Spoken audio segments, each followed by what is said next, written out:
The ice cracked like a rifle shot beneath Grace's feet. Black water churned below, ready to swallow a 7-year-old girl whole. Behind her, 4 armed men closed in, hunting her for a deed worth a fortune in gold. Ahead, only 40 feet of splintering ice and certain death. She took another step. That's when the stranger appeared. Black coat, black horse, gray eyes cold as winter itself. His rifle swung toward the hunters. "I'm counting to 3, he said quietly. "Then I start shooting." Grace didn't know it yet, but this moment would change everything. The stranger's name was Ethan Cross, and he'd been running from his past for 8 long years.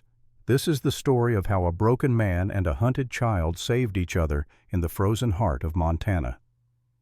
3 days earlier, Grace Hartwell's world had ended.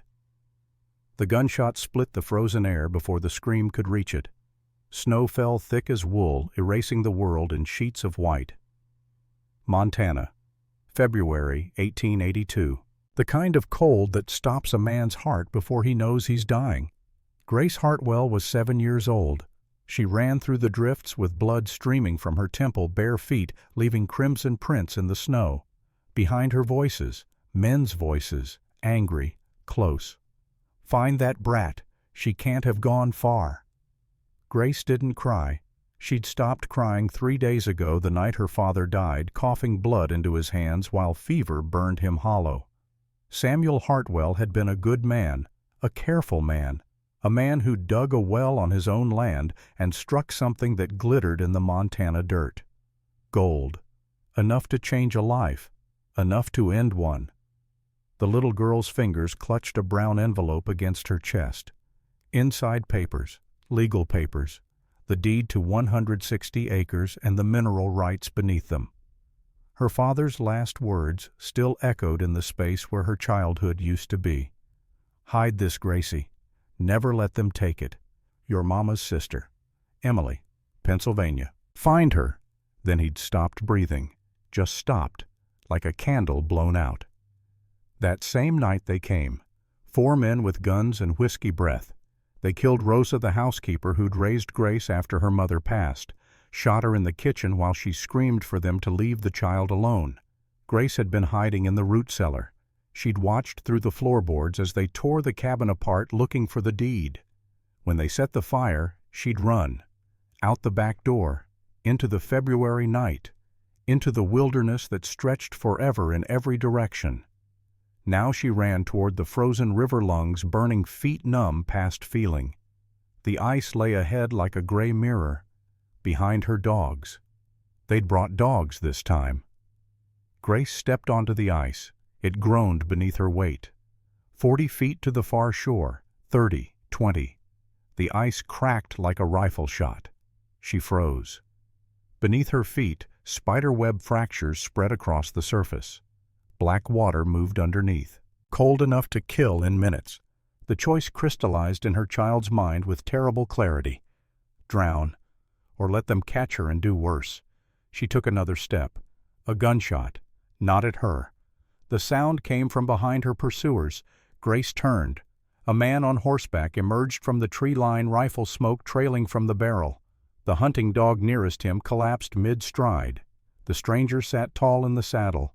Black coat, black horse, gray eyes that held winter itself.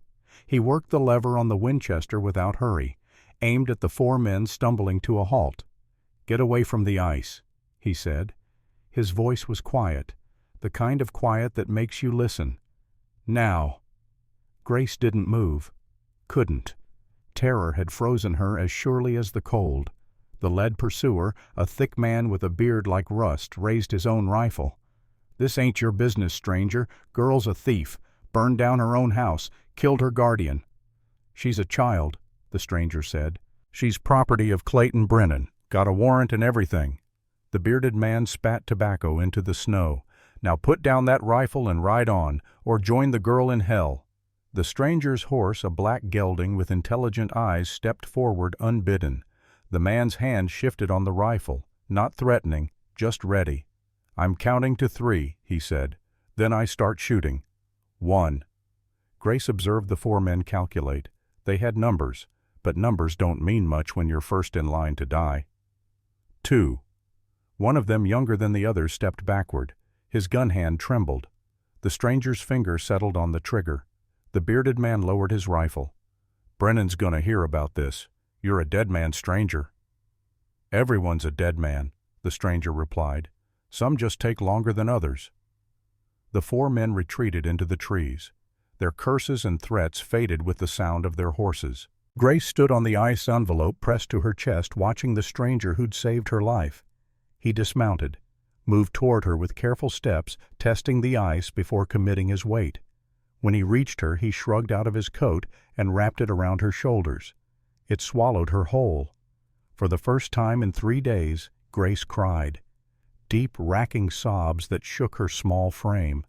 The stranger picked her up without a word and carried her back to solid ground. He settled her on his horse and swung up behind her. The coat and his arms made a cocoon of warmth. "Where's your family?" he asked. "Dead," Grace whispered. "All dead." Something shifted in the stranger's face, a muscle tightening, a memory surfacing. He nodded once, throat working, and turned the horse toward town. "What's your name?" Grace asked after a while. Ethan Cross." "Are you going to hurt me?" "No." "Promise." He was quiet for a long moment. When he spoke again, his voice carried weight that a child couldn't fully understand, but somehow felt. "I promise." The town of Cottonwood Springs huddled against the Montana wilderness like a prayer against the void. 200 souls, one main street, buildings that leaned into the wind as if tired of standing upright. The kind of place where everyone knows your business before you know it yourself. Ethan rode in with Grace at midday. Faces turned. Women paused their shopping. Men stopped their work. A stranger with a bloodied child draws attention, and attention draws questions. Questions Ethan didn't want to answer. He dismounted at the doctor's office. A wooden sign swung in the wind. Foster Medical Practice. Inside warmth and the smell of carbolic acid and wood smoke. Dr. William Foster was 55 years old with gentle hands and eyes that had seen too much suffering to be shocked by more. He took one look at Grace and moved with practiced efficiency. Hypothermia. Frostbite on the feet.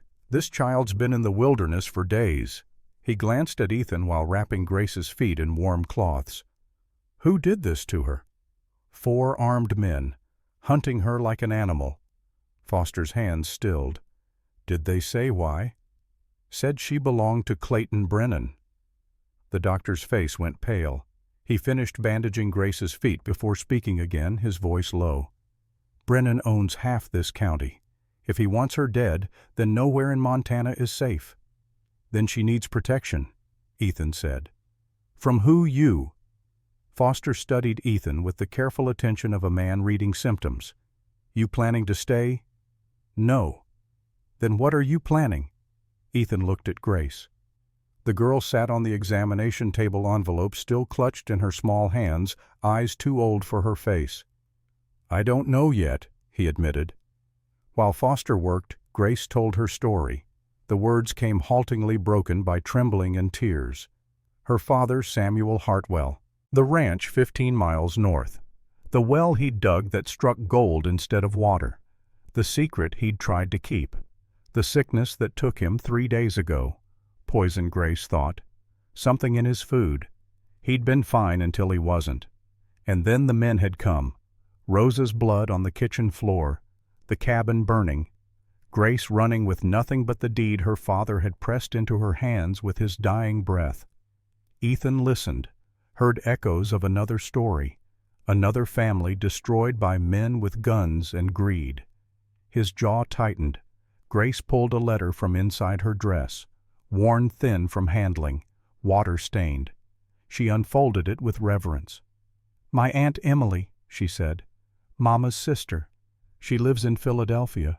Daddy said if anything happened, I should find her. The letter was dated a year ago.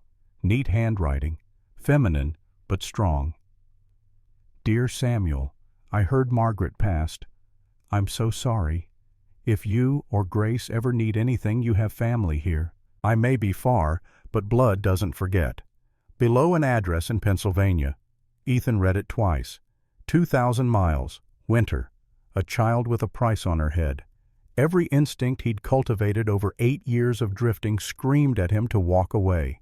This wasn't his problem. This wasn't his fight. He looked at Grace again, saw her watching him with hope she was trying hard to hide. "You want to go to Pennsylvania?" he asked. "Find your aunt." Grace nodded. "That's 2,000 miles, in winter, with men hunting you." "I know." Her voice was small but steady. "But I don't have anywhere else." Ethan turned away, looked out the window at the gray Montana sky.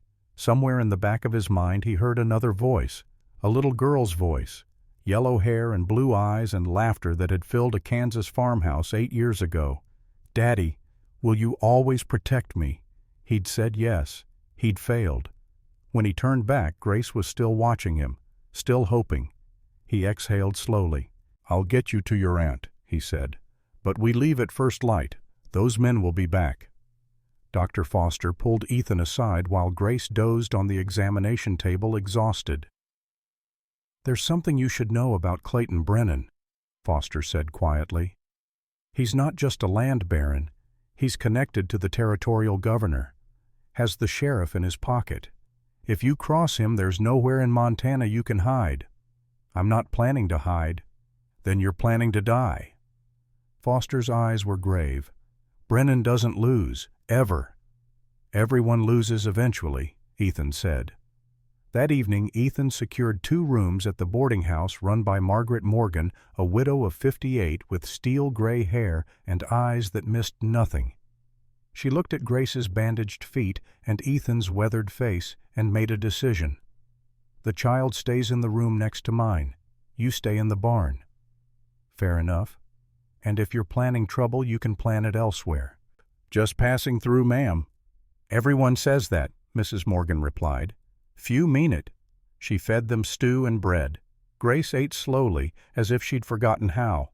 Ethan watched the girl and thought about roads, about the 8 years he'd spent moving, never stopping, never staying, about the things a man runs from when he can't bear to stand still.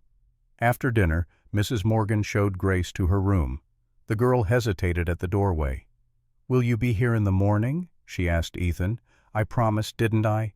"People break promises." "Not this one." Grace studied him with eyes that had learned not to trust easily. Then she nodded and disappeared into her room. Ethan made his way to the barn, hay and horses and the smell of leather. He spread his bedroll in an empty stall, laid his rifle within reach, and tried to sleep. Failed. In the darkness, memories came unbidden. Margaret's smile, Lily's laughter, the Kansas farmhouse with its white curtains and flower garden, the day he'd left to work a neighboring ranch, the day he'd come home to smoke in silence. The raiders had been thorough, efficient. They'd left nothing but ash and 2 graves under the oak tree. Ethan had buried his wife and daughter with his own hands, had stood over those graves and made a promise. Find the men who did this. Make them pay.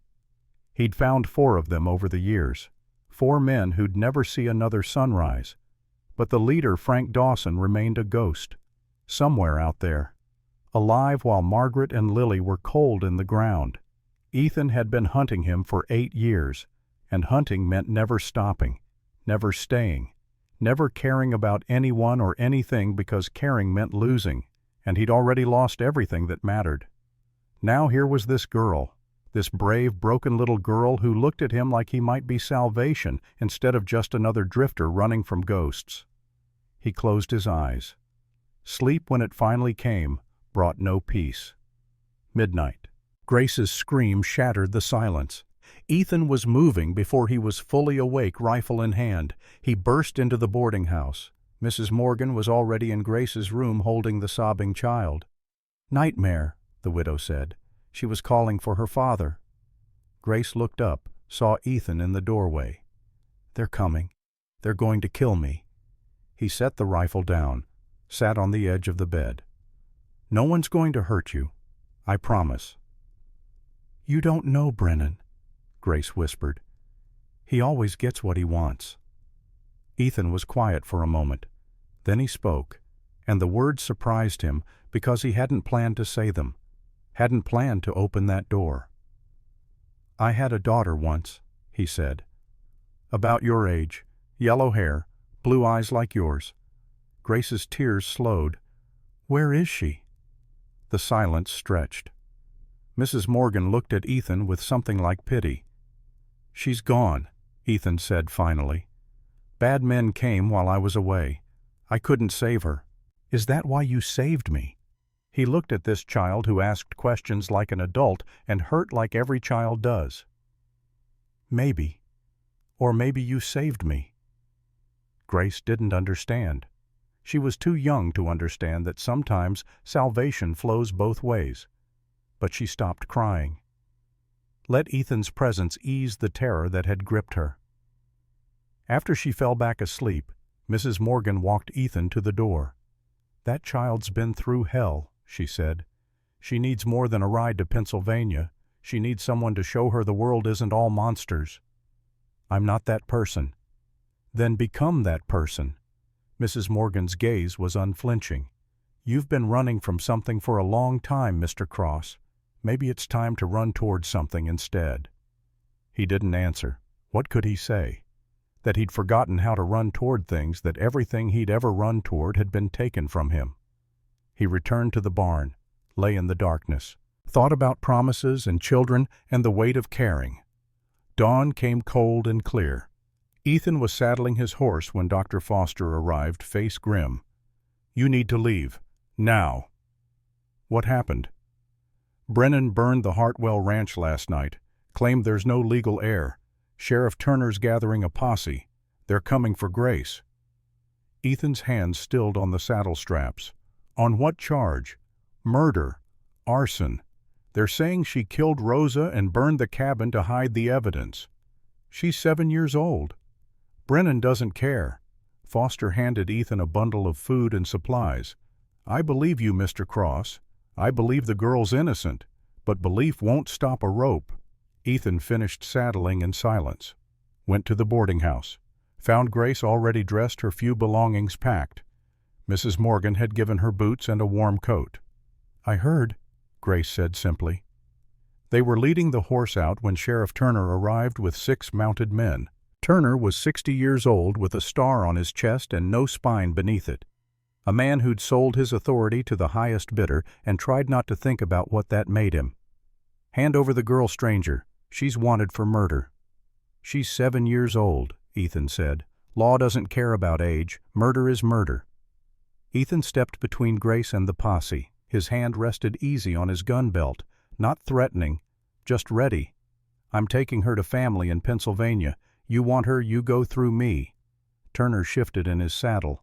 6 guns against 1 wasn't bad odds, but odds change when the one man looks like he's got nothing to lose. Before Turner could decide, Dr. Foster stepped forward.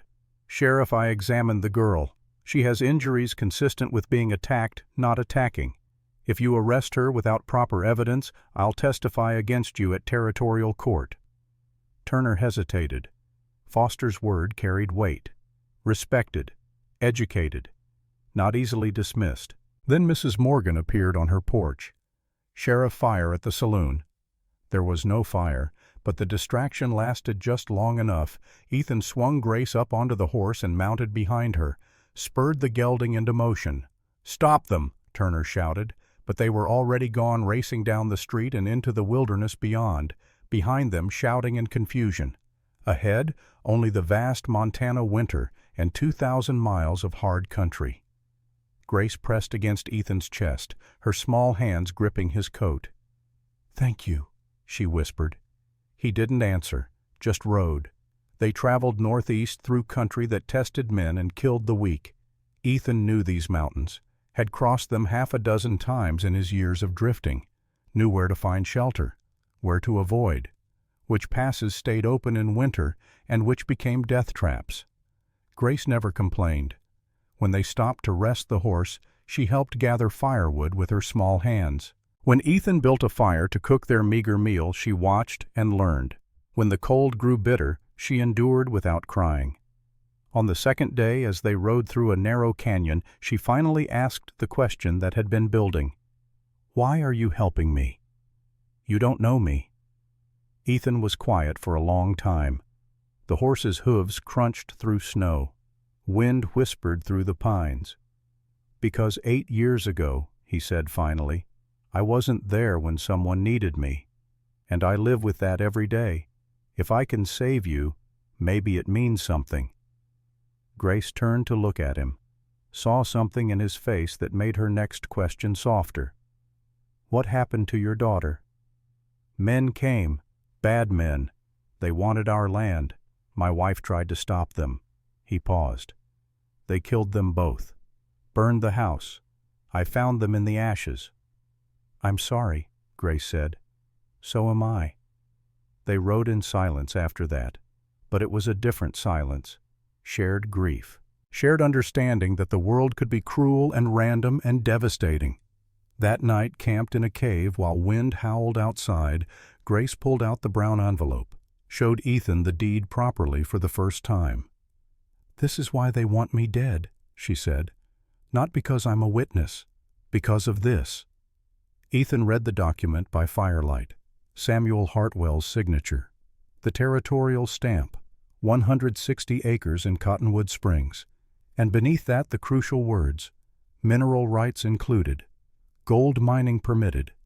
Your father found gold." Grace nodded. "Last summer, when he dug the well, he said he was going to register the claim in Virginia City, make it legal. Then he got sick." Her voice dropped. "I think they poisoned him." Ethan studied the deed, studied the child who'd been orphaned for greed. His jaw tightened. "This is worth a fortune," he said. "My daddy said it was for my future. He died protecting it." Grace's eyes were fierce despite their youth. "I won't let them have it. I won't let him die for nothing. Then we'll make sure his death meant something." But even as he said it, Ethan felt the weight of that promise, felt the danger closing in, because men didn't chase a child through a Montana winter for sport. They chased because they wanted something, and they wouldn't stop wanting it just because their prey had run. On the fourth day, as dawn broke gray and cold, they heard it. Dogs, barking in the distance but getting closer. Ethan's hand went to his rifle. "How many men does Brennan have?" "I don't know. Lots." He calculated quickly. They were still 2 days from the nearest town with a marshal's office, 3 days from anywhere he could send a telegram for help. The horse was tired. Grace was slowing them down, though she tried hard not to. If they ran, the hunters would catch them eventually. If they fought, the odds were impossible. So Ethan did something he hadn't done in 8 years. He decided to stand his ground.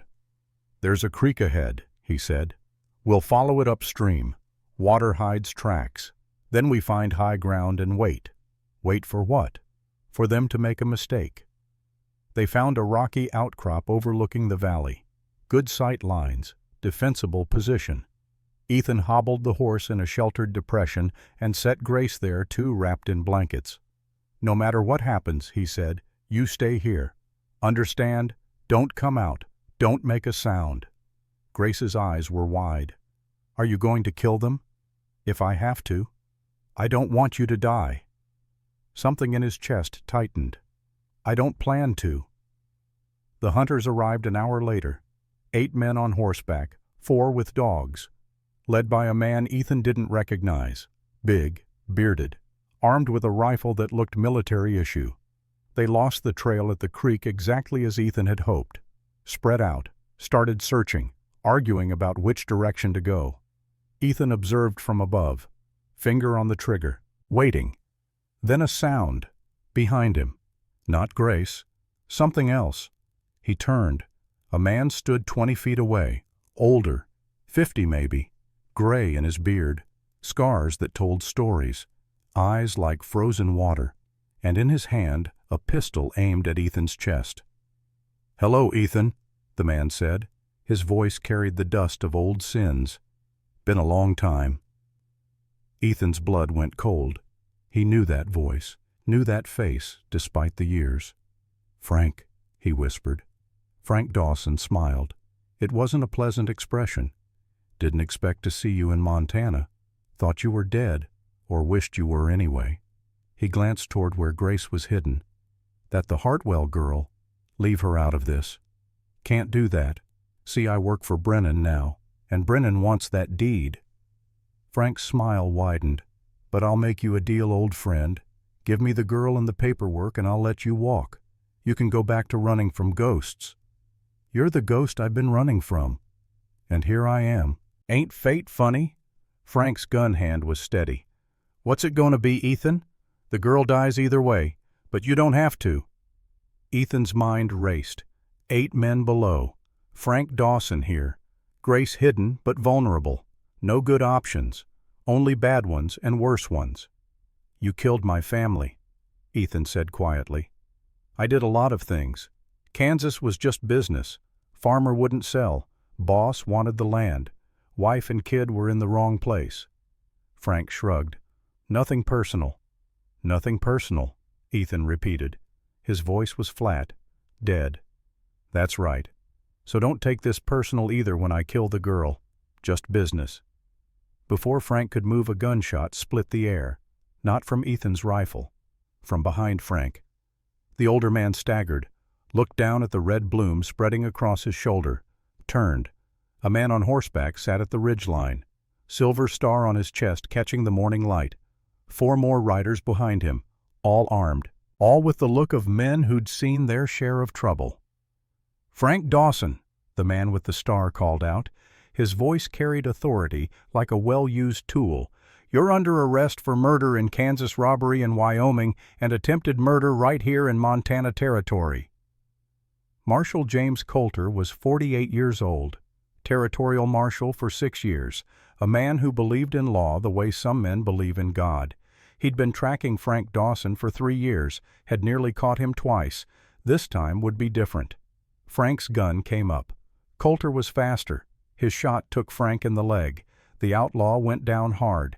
Below, the 8 hunters heard the gunfire, started climbing toward the sound. Coulter's deputies engaged them.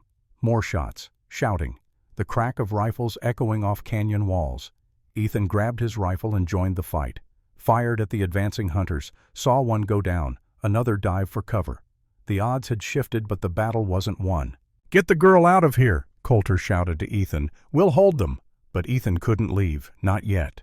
He moved toward where Frank had fallen, found the outlaw trying to crawl away, leaving a blood trail in the snow. 8 years, Ethan said. He stood over the man who'd destroyed his life. 8 years, I've been hunting you. Frank looked up, blood on his teeth. So kill me. Do it. Ethan raised his rifle, aimed at Frank's head. His finger rested on the trigger. 1 ounce of pressure. That's all it would take. He thought of Margaret, Lily, the graves under the oak tree, the promise he'd made to make the killers pay. But he also thought of Grace, hiding in the rocks, watching, learning what kind of man would protect her. Ethan lowered the rifle. No, he said. You don't get the quick way out. You'll stand trial. Hang legal. He looked at the wound in Frank's leg.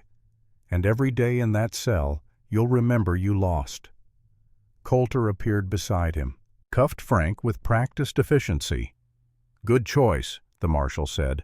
Revenge feels sweet for about 5 minutes. Justice lasts. The fight below ended. 3 hunters dead. 5 surrendered. Coulter's deputies had taken wounds, but nothing fatal. The canyon fell quiet except for the wind and the moaning of injured men. Grace emerged from her hiding place. Ran to Ethan. He caught her, held her tight.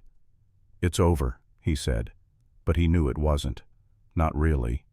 Frank Dawson was captured, but Brennan remained. The deed remained. The danger remained. Grace pulled back to look at him. That man, the one who wanted to kill me, you knew him. Yes. He killed your family. Ethan nodded. But you didn't kill him. No. Why not? He looked at this brave child who'd seen too much death already. Because I didn't want you to watch me become what he is. Grace thought about that. Then she hugged him again, fierce and tight. Marshal Coulter approached. Ethan Cross, I've been looking for you. I haven't done anything wrong. I know about Kansas, about your family, about the men you've killed tracking Frank. Coulter's eyes were understanding. You were right to hunt them. But the law's here now. Let me finish it. What do you want from me? Help. Frank's working for Clayton Brennan, and Brennan's planning something. I don't know what yet, but I need someone on the inside. Someone he doesn't know. Someone with reason to want Frank dead. Ethan shook his head. I promised to get Grace to Philadelphia, to her aunt. And you will. But first we stop Brennan. If you run now, he'll chase you across the country. End it here and the girl can have a life. Coulter paused. Frank's not the only monster out there, Ethan. Brennan's worse. He's got power, money. He's been stealing land and working prisoners like slaves. He's killed at least 6 people I can prove, probably more I can't. Help me stop him, and I'll make sure Grace is safe. I'll make sure Frank hangs. I'll give you the justice you've been chasing for 8 years. Ethan looked at Grace, at the hope in her eyes and the trust that terrified him. What would you need me to do? Get hired on at Brennan's mining operation. Gather evidence. When the time comes, testify. Coulter's voice lowered. I know it's dangerous, but you're the only one who can do it. The only one Frank would believe is just another drifter looking for work. Before Ethan could answer, Grace spoke. Her voice was small but clear. Do it, she said. That man killed your family. Mr. Brennan's men killed mine. If you don't stop them, they'll kill more families, more children like me. You don't understand what you're asking. Yes, I do. Grace looked at him with eyes that had grown older in the past 4 days than they should have in 4 years. I understand that some fights matter. This one matters. Ethan closed his eyes, felt the weight of the decision pressing down, felt the old fear rising, the fear of staying, of caring, of having something to lose again. But Grace was right. This fight mattered. He opened his eyes, looked at Coulter. I'll do it. But Grace stays hidden, protected. No one knows where she is. Agreed. And when it's over, when Brennan's finished, I take her to Philadelphia myself. You have my word. They shook on it. 2 men making promises in the snow while a 7-year-old girl watched, and a wounded killer bled nearby, and Montana stretched vast and indifferent around them all. That night they made camp in a defensible position. Coulter's deputies guarded the perimeter. Frank Dawson sat chained to a tree unconscious from blood loss and pain. Grace slept wrapped in blankets near the fire. Ethan stood watch rifle across his knees, thoughts churning. 8 years. 8 years of running, of hunting, of refusing to care about anything because caring meant hurting. And now here he was about to walk into the lion's den for a child he'd known less than a week. Margaret would have laughed at him, called him a fool, then kissed his forehead and told him she was proud. Coulter approached, coffee in hand. She reminds you of your daughter. It wasn't a question. Ethan didn't answer. I read the reports from Kansas, Coulter continued.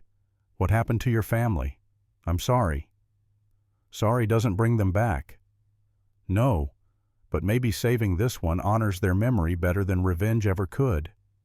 Ethan looked at Grace sleeping, so small, so vulnerable, so impossibly brave. What if I fail? He asked quietly. What if I get her killed? What if you succeed? What if she lives because you had the courage to try? Coulter sipped his coffee. You've been running from failure for 8 years, Ethan. Maybe it's time to run towards something instead. The same words Mrs. Morgan had said, different voice, same truth. Ethan didn't sleep that night.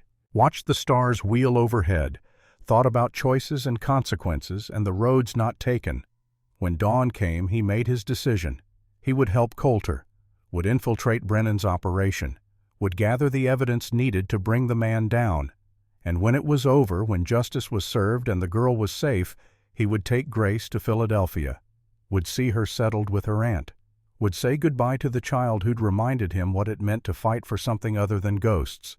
And then he'd figure out what a man did when the running finally stopped. Grace woke as the sun rose, found Ethan sitting nearby watching the horizon. Are you scared? She asked. Yes. Me too. She moved to sit beside him. But we'll be brave anyway, right? Like you said, being terrified and doing it anyway. Ethan looked at this 7-year-old philosopher with bandaged feet and an envelope full of gold rights and courage that shamed most grown men.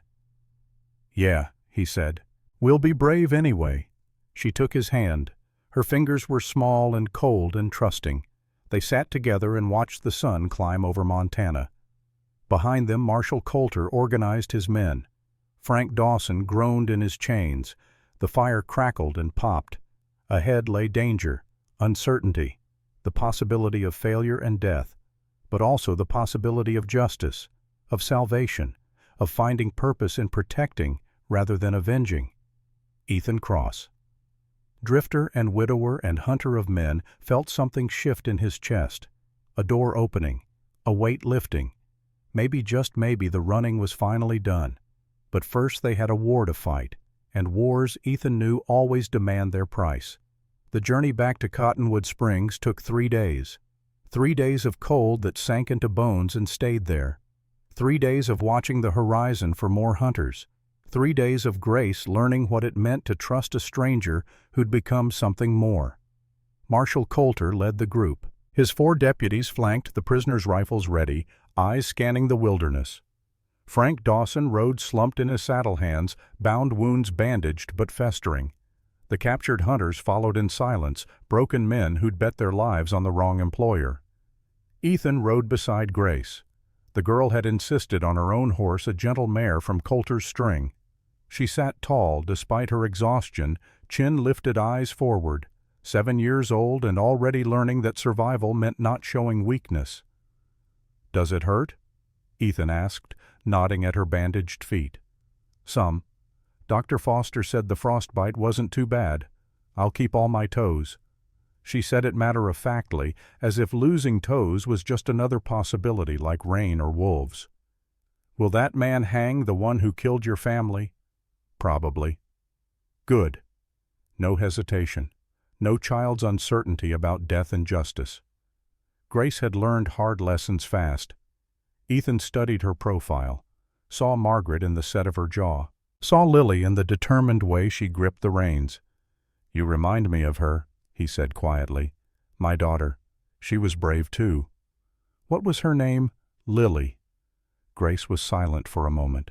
Then, "I'll try to be brave like Lily, to make you proud." Something cracked in Ethan's chest. He reached over, squeezed her shoulder gently. "You already do." They reached Cottonwood Springs at dusk on the 3rd day. Word had spread. The street was lined with people. They watched in silence as the marshal's party rode through, watched Frank Dawson in chains, watched the dead hunters draped over saddles, watched the stranger with the orphan girl. Dr. Foster stood on his porch. When he saw Grace alive, relief flooded his weathered face. Mrs. Morgan waited at the boarding house, arms crossed, eyes bright with unshed tears. Sheriff Turner was conspicuously absent. Coulter dismounted at the jail, a squat building that served as courthouse, holding cell, and office all in one. He hauled Frank Dawson inside personally, threw him in a cell, locked it with iron finality. "You'll hang for this," Frank said through the bars. Blood crusted his beard. Infection yellowed his eyes. "Brennan's got reach. He'll get me out." "Brennan's going to hang beside you," Coulter replied. He turned to his deputies. "Guard him in shifts. 2 men at all times. No visitors except me." Ethan took Grace to Dr. Foster's office. The doctor examined her feet again, changed bandages, declared her healing well. She'd walked on frostbitten feet for days and would carry scars, but she'd keep her toes. Foster called it a miracle. Ethan called it Grace's sheer stubbornness. "She needs rest," Foster said. "Warm food, safety, things children are supposed to have." "She'll have them," Ethan paused. "Once this is finished." Foster understood. "What's the marshal planning?" "Justice, finally." That night Coulter convened a meeting in Foster's parlor. Present were the doctor, Mrs.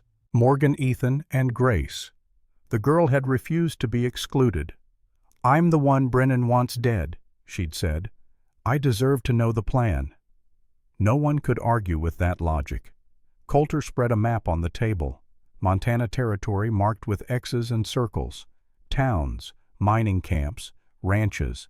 A web of ownership and influence, all traced back to one name. Clayton Brennan, the marshal said, tapping the center of the web. 55 years old. Came to Montana 15 years ago with nothing. Now owns 17,000 acres, 6 mining operations, a railroad spur, half the businesses in 3 counties. How? Mrs. Morgan asked. By taking what he wanted. Land, mineral rights, water access. If someone wouldn't sell, accidents happened. Houses burned, wells poisoned, people disappeared. Coulter pulled out a notebook. I've documented 6 murders I can prove. Samuel Hartwell, Thomas Green shot off a cliff, the Miller family house fire, 3 others.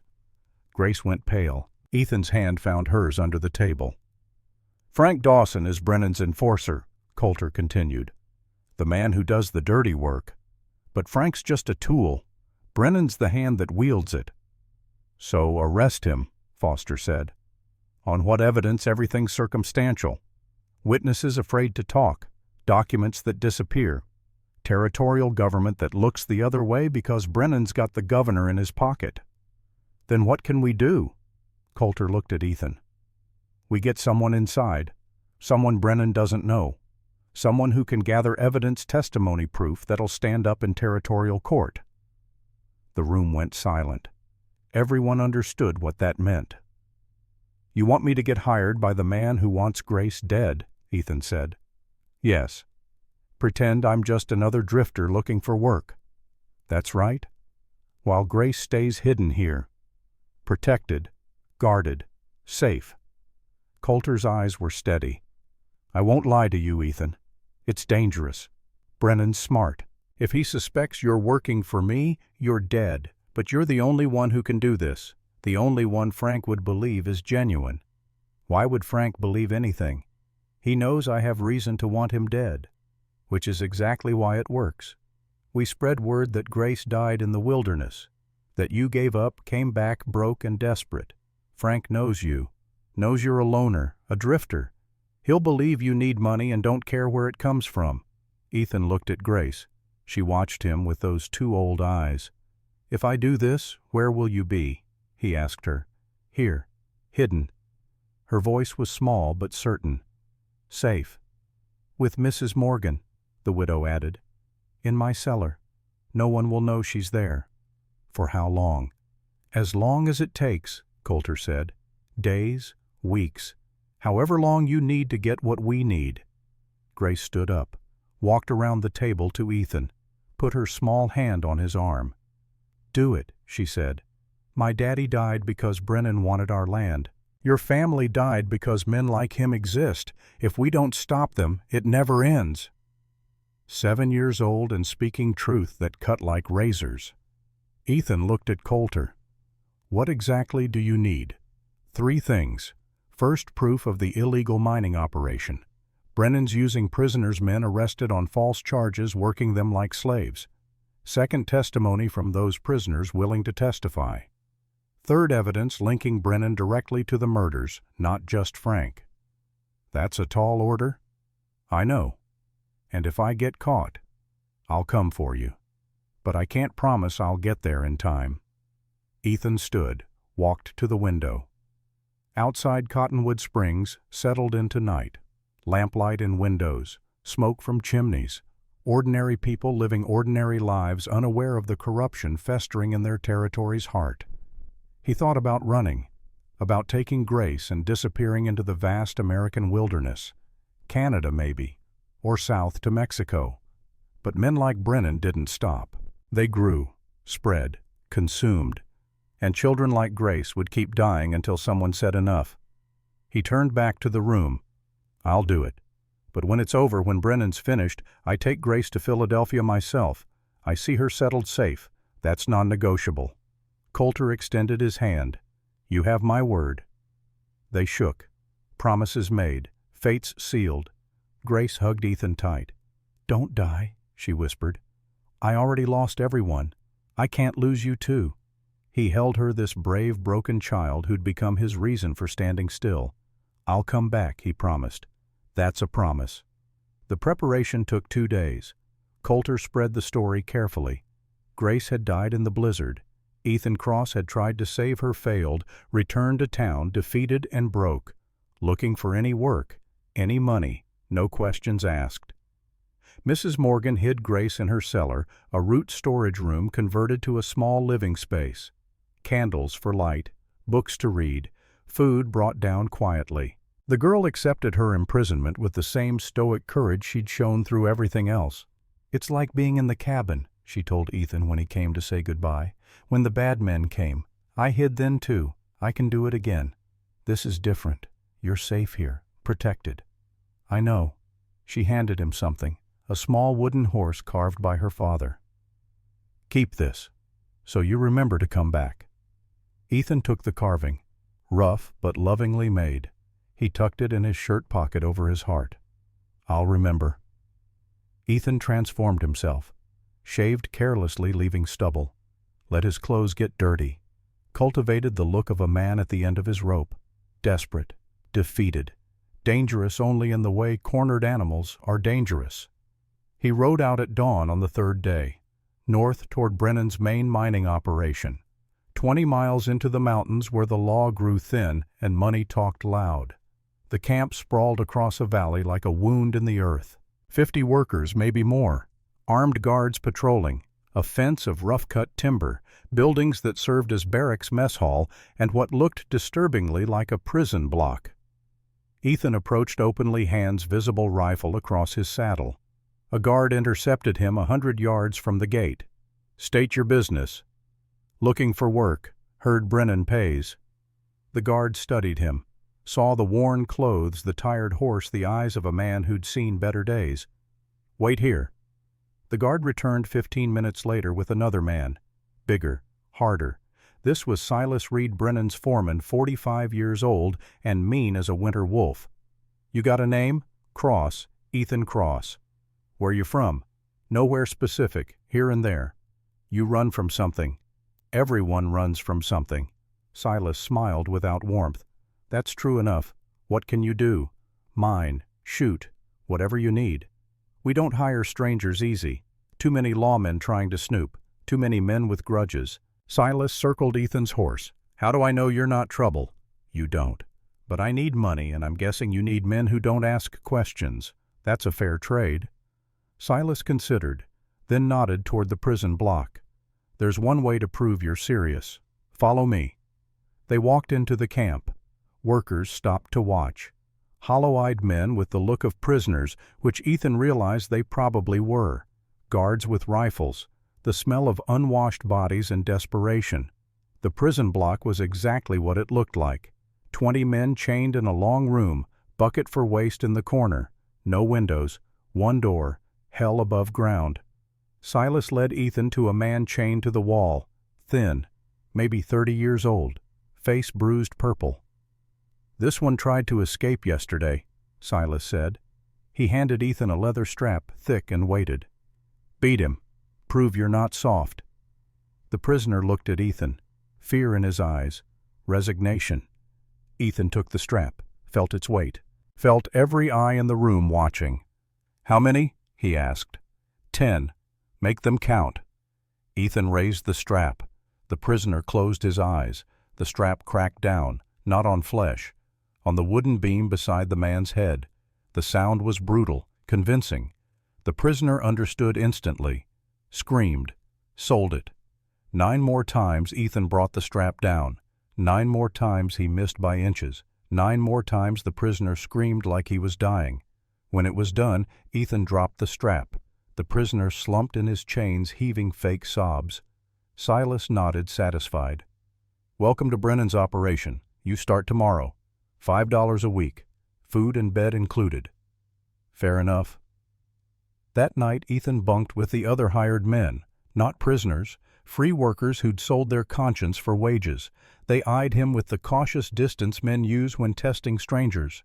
Ethan played his part, said little, ate his meal, laid on his bunk and stared at the ceiling, while around him men snored and cursed and dreamed of better days. When the camp went quiet, he slipped out, moved through shadows to the prison block, found the man he'd fake beaten awake sitting against the wall. "You're good at screaming," Ethan whispered through the barred window. The prisoner startled, then recognized him. "You could have really hurt me. Why didn't you?" "Because I'm not here to hurt you. I'm here to help." "Help how?" "What's your name?" "Henry Walsh." "I'm Ethan, and I need you to trust me, Henry. Can you do that?" Henry studied him through the bars, weighing, deciding. "What do you want?" "Information. Names of everyone here, how long they've been imprisoned, what they were arrested for, everything." "Why?" "Because I'm going to get you out, all of you. But I need evidence first, proof that'll stand up in court." Henry's eyes widened. "You're with the law." "Close enough. Now tell me, how many prisoners?" 22, all arrested on false charges, vagrancy, theft, made-up crimes. They bring us here, work us in the mines. If we refuse, they beat us. If we try to escape, they kill us." "How many have tried to escape?"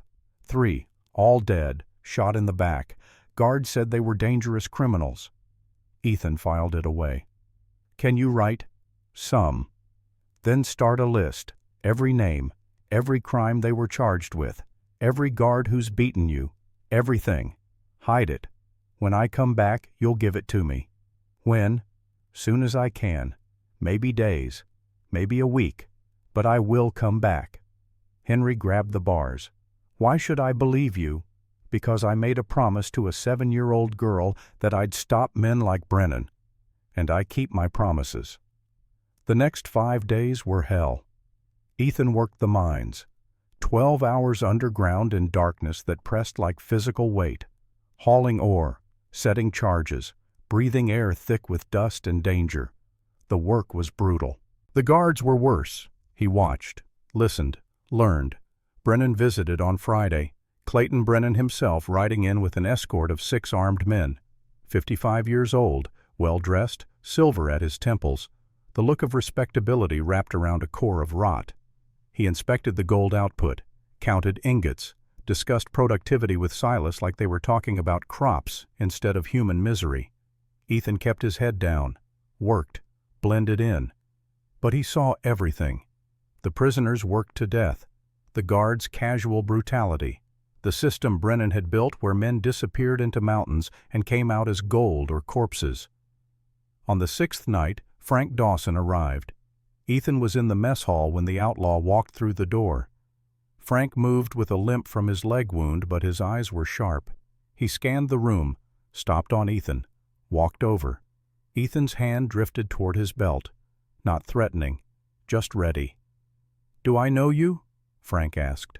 Ethan kept his face neutral. "Don't think so. You look familiar. Got one of those faces." Frank sat down uninvited, studied Ethan like a puzzle. "When'd you get hired?" 6 days ago." "Where you from?"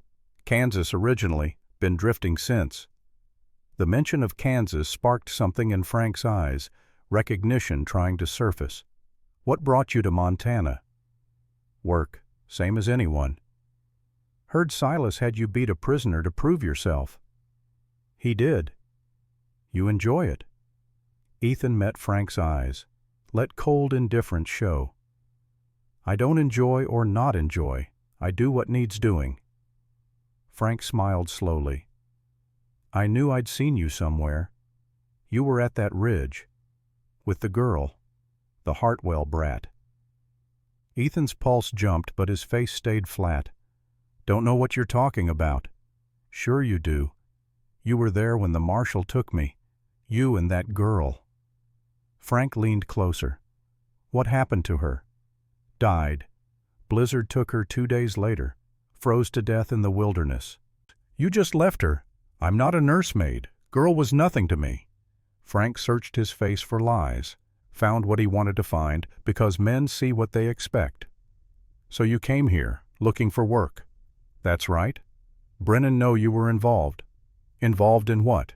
"Watching a marshal arrest his hired gun I was just passing through. Marshal let me go. Girl died. I moved on. Now I'm here because I need money and you pay. That's the whole story." Frank sat back. Decision made. "Well then, welcome to the operation, Mr. Cross. Stick around. Brennan likes men who don't ask questions." When Frank left, Ethan exhaled slowly. The encounter had been a knife edge. One wrong word, one flicker of recognition. But he'd sold it. He was in. The days blurred. Mine work, gathering evidence, memorizing faces, learning which guards were true believers and which were just mercenaries. Ethan cultivated relationships carefully, shared tobacco, listened to complaints, positioned himself as just another cog in Brennan's machine. At night he met with Henry. The prisoner had recruited 2 others who could write. They compiled lists, names, crimes, dates, testimony. "We heard Brennan's planning something big," Henry whispered through the bars on the 10th night. "Guards talking about it, some kind of expansion, taking more land, more prisoners. Soon. They're moving gold out tomorrow. Big shipment. Brennan himself is coming to oversee it." Ethan's mind raced.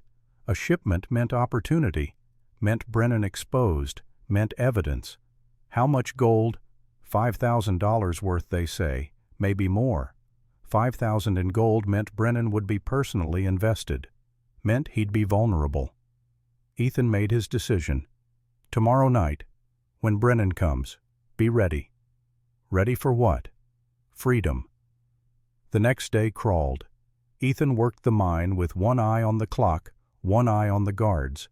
Watched the camp prepare for Brennan's arrival. Extra security, weapons checked, the prisoners locked down early. Brennan arrived at dusk. 6 riders, the man himself leading. He dismounted at the main building, conferred with Silas about the shipment. Ethan was hauling ore when Frank approached him. "Brennan wants to meet you," the outlaw said. Ethan's stomach dropped. "Why?" "Didn't say. Just come with me." The main building was nicer than the others. Actual furniture, carpet, a desk that probably cost more than most men made in a year. Brennan sat behind it, fingers steepled, watching Ethan with eyes that calculated value. "Mr. Cross," Brennan said. His voice was cultured, Eastern educated. "Frank tells me you're competent, hard worker, no questions." "That's right. He also tells me you were present when Marshal Coulter arrested him." Here it was, the moment of truth. Ethan shrugged. "I was passing through. Wrong place, wrong time." "And the Hartwell girl?" "Dead." "Nature took care of your problem." Brennan smiled. It didn't reach his eyes. "Convenient. Very convenient." He stood, walked around the desk. "Tell me, Mr. Cross, what's a man with your skills doing working in my mine? You strike me as someone capable of more." "Capable doesn't pay bills. Work pays bills." "True, but there's work, and then there's opportunity." Brennan paused. "I'm expanding operations, taking on more land, more resources. I need men I can trust, men who aren't squeamish about what needs doing." "What needs doing?" "Whatever I say needs doing." Ethan held Brennan's gaze, saw the evil there dressed in expensive clothes and polite words. "I can do that," he said. "Good. Frank will give you details. Prove yourself on this next job and there's real money in it, enough to set a man up comfortable." "What's the job?" Brennan's smile widened. "Removing an obstacle, a certain territorial marshal who's become inconvenient." Ethan's blood ran cold. Brennan wanted Coulter dead. Soon. Frank will coordinate. For now, help with the shipment. Make sure the gold gets to Virginia City safely." Ethan nodded, kept his face neutral. "Yes, sir." As he left the building, Frank caught his arm. "One thing you should know," the outlaw said. "Brennan don't trust easy. He's testing you. That gold shipment, it's bait. He wants to see if you're loyal or if you're working for the marshal." "I'm working for money, that's all." "Good, because if you're not, you'll end up like those prisoners, or worse." Frank's smile was razor thin. "And I'll be the one to do it." That night Ethan had to make an impossible choice. The plan was to free the prisoners during the chaos of the shipment. Get them out. Get them to safety. Let them testify. But if Brennan was testing him, if this was a trap, then making his move now could get everyone killed. Could get Grace killed. He met with Henry one last time. "Change of plans," Ethan whispered. "We wait." Wait for what? This is our chance. It's a trap. Brennan's testing me. If I break you out now, they'll know I'm working against them. They'll hunt down everyone involved, including the people protecting the little girl I'm trying to save." Henry's face fell. "So we stay slaves. For now. But not forever. I promise you, Henry. I will get you out. Just not tonight. And if you're wrong, if there's no other chance, then I'll make one. Trust me." Henry wanted to argue, wanted to rage, but he saw something in Ethan's eyes: determination, promise, truth.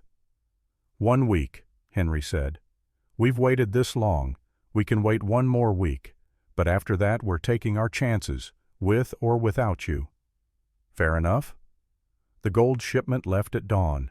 Ethan rode as guard, 5 men total escorting a wagon with $5,000 worth of refined gold hidden under tarps.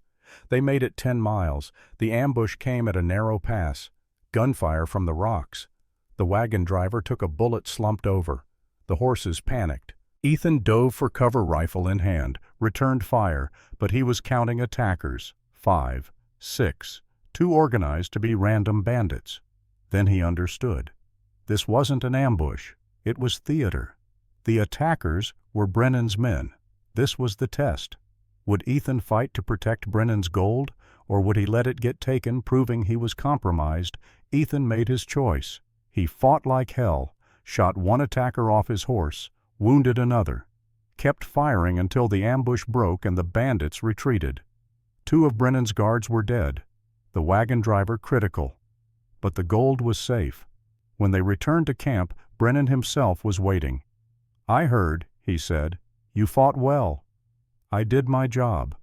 "So you did." Brennan's smile was genuine this time. Ethan had passed the test. "Frank was right about you. You're exactly what I need." That night, Frank took Ethan aside. "Brennan trusts you now, which means the real work begins." He laid out a map. 3 days from now, Marshal Coulter's traveling to Virginia City, alone. Road goes through Copper Canyon. Perfect place for an accident. "You want me to kill a territorial marshal?" "I want you to remove an obstacle. What happens to his body after is your business." Ethan looked at the map, at the canyon, at the trap being laid for a good man trying to do right. "I'll need help. 1 man against a marshal is risky.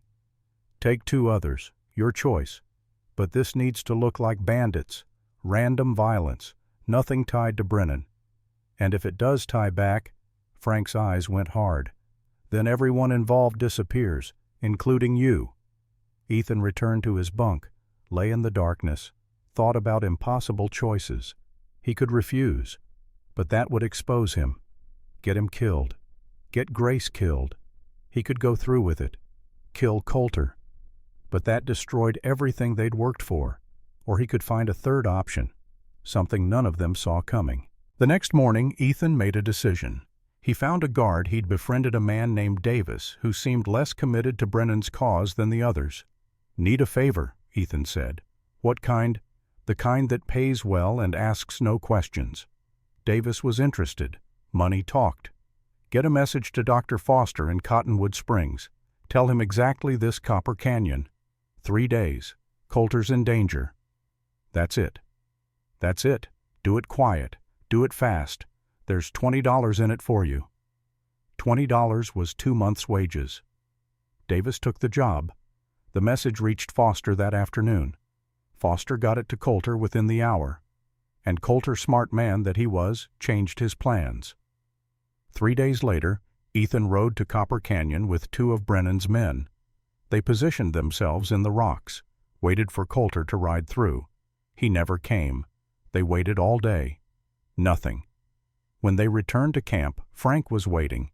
His face was thunderous. Coulter didn't show. Someone warned him. "Not me," Ethan said. "I was with your men the whole time. Ask them." The 2 men confirmed it. Frank's suspicion remained, but he had no proof. "Brennan's not happy," Frank said. "This operation's getting too hot, too much attention. He's planning something big. 1 final play to secure his position, and if it works, no marshal or lawman will be able to touch him." "What kind of play?" Frank smiled. "You'll find out soon enough. Brennan wants to see you tomorrow. Says it's time you learned the full scope of what we're building." That night Ethan knew his time was running out.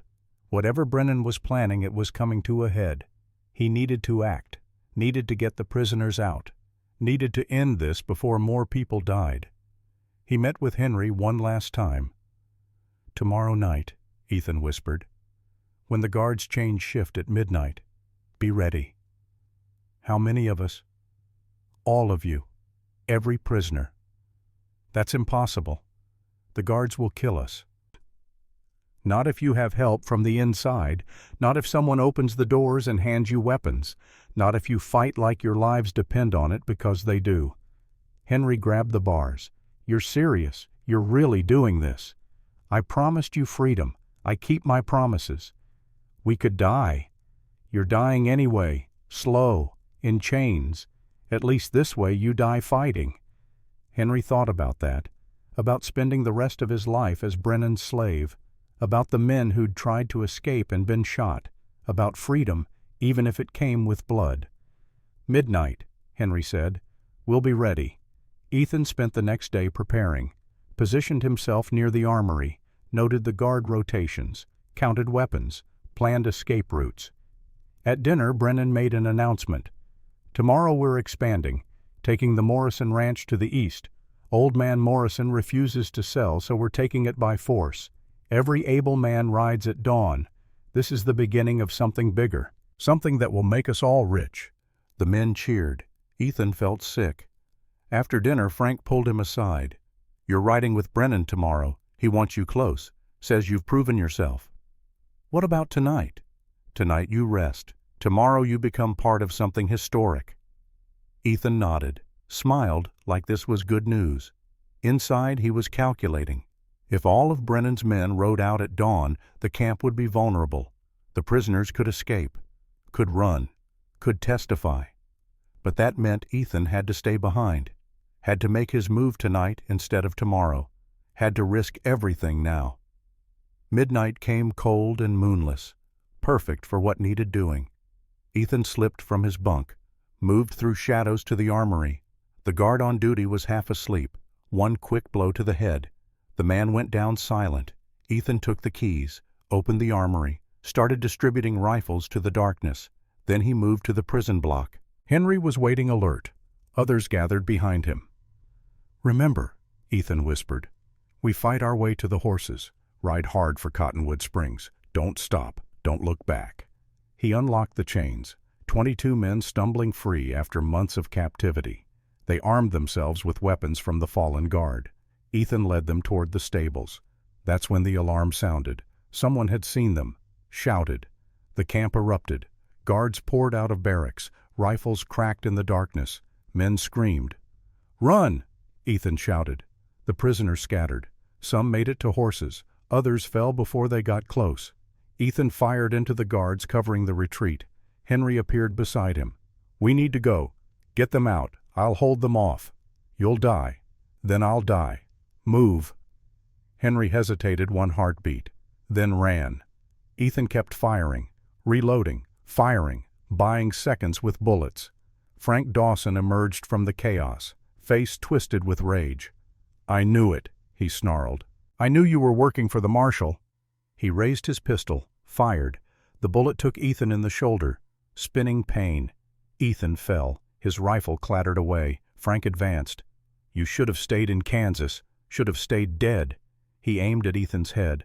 A gunshot, but not from Frank's gun. Frank staggered, looked down at the blood spreading across his chest, turned. Henry stood there, smoking rifle in his hands. The man Ethan had fake beaten, the man Ethan had saved. "Run," Henry said to Ethan. "We'll hold them. You run." "Henry, you gave us a chance. We're taking it. Now go." More prisoners joined Henry, formed a line, started firing at the guards with the desperation of men who had nothing left to lose. Ethan stumbled to his feet, shoulder screaming, found a horse, mounted. Behind him the battle raged, men dying for freedom, for the chance to testify, for something bigger than themselves. Ethan rode, blood soaking his shirt, consciousness fading. 20 miles to Cottonwood Springs, 20 miles to Grace, to safety. He made it 15 before his vision went dark and he fell from the saddle into Montana snow. When he woke, he was in Dr. Foster's office, bandaged, stitched, alive.